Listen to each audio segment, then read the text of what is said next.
بسم اللہ الرحمن الرحیم۔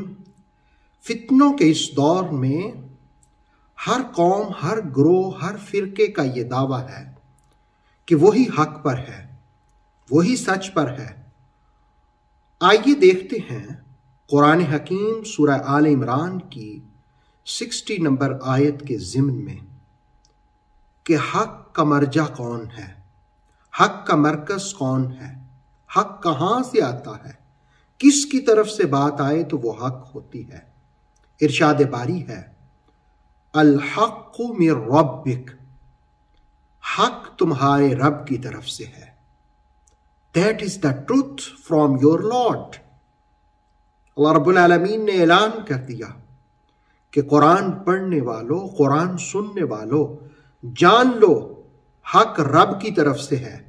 جو بات رب کی طرف سے ہوگی وہی سچی ہوگی، وہی حق ہوگی۔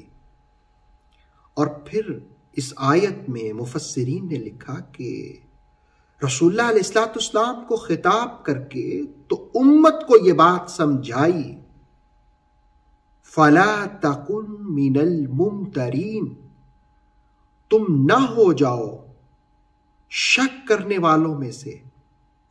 So be not of those who doubt، doubt کرنے والوں میں سے نہ ہو جاؤ، شک کرنے والوں میں سے نہ ہو جاؤ۔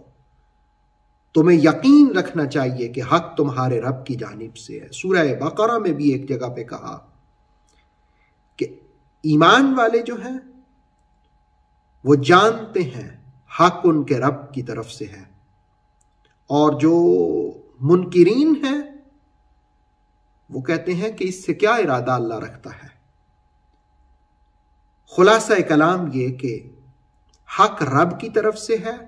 فَلَا تَكُن مِّنَ الْمُمْتَرِينَ، تم نہ ہو جاؤ ممترین میں سے۔ یہ ممترین کیا ہے، اس کے بارے میں زبیدی حنفی نے لکھا کہ یہ لفظ، اس کا مادہ میم را یا ہے، اور راغب اصفہانی فرماتے ہیں کہ اونٹنی کو اس کے جو تھن ہوتے ہیں ہاتھ سے سدھارا جائے، یعنی تھنوں کو، تاکہ وہ دودھ دے۔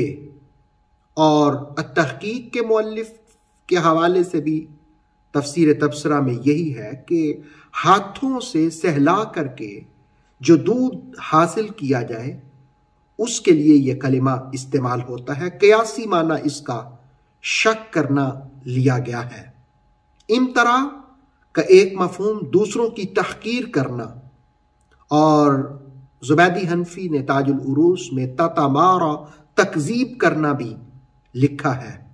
گویا ممترین کے جو معنی سمجھے جا سکتے ہیں مختلف عربی کی لغت سے، اس میں ایک دودھ دھونا اور تردد کرنا، نمبر 3 شک کرنا، نمبر 4 جھگڑا کرنا، نمبر 5 دوسروں پر فوقیت جتلانا، نمبر 6 دوسروں کی تحقیر کرنا، نمبر 7 دوسروں کے کلام میں خلل پیدا کرنا، نمبر 8 سچ کو نظر انداز کرنا، اور نمبر 9 اداکاری کرنا تاکہ سچ تک پہنچا نہ جا سکے۔ یہ سارے معانی ممترین کے مادے سے بیان کیے گئے ہیں۔ اب ان معانی کو مد نظر رکھا جائے تو پھر مفہوم یہ سمجھ آتا ہے کہ حق رب کی طرف سے ہے۔ فَلَا تَكُن مِّنَ الْمُمْتَرِينَ، تم تردد کرنے والوں میں سے نہ ہو جاؤ۔ فَلَا تَكُن مِّنَ الْمُمْتَرِينَ، تم شک کرنے والوں میں سے نہ ہو جاؤ۔ فَلَا تَكُن مِّنَ الْمُمْتَرِينَ، تم جھگڑا کرنے والوں میں سے نہ ہو جاؤ، دوسروں پر اپنی فوقیت جتلانے والے نہ ہو جاؤ، دوسروں پر اپنی تحقیر، دوسروں کی تحقیر کرنے والے نہ ہو جاؤ، دوسروں کے کلام میں خلل پیدا کرنے والے نہ ہو جاؤ، سچ کو نظر انداز کر کے خالی مدحانی گمانے والے نہ ہو جاؤ، اور ایسی اداکاری مت کرو جس سے سچ کی منزل اوجل کرنا چاہو۔ فَلَا تَكُن مِّنَ الْمُمْتَرِينَ، تم اپنے اندر سے یہ شک، تردد اور یہ باتیں ختم کرو۔ جو ظاہر سے ہو وہی اپنے باطن میں ہو جاؤ، اور جو باطن سے ہو اسی کا اظہار کرو۔ الحق من ربک، گویا رب سے لو لگانے ہی سے بندے کو حق ملتا ہے، اور رب کے ساتھ تعلق پیدا ہونے ہی سے بندہ شک و شبہ سے بالا تر ہو جاتا ہے۔ اللہ رب العالمین ہمارے ایمان میں پختگی ہمیں نصیب فرمائے اور شک کرنے والوں سے محفوظ فرمائے۔ اوتھینٹک اسلامک نالج کے لیے نور وحی یوٹیوب چینل کو سبسکرائب کیجئے، بیل آئیکن کو بھی لازمی پریس کریں۔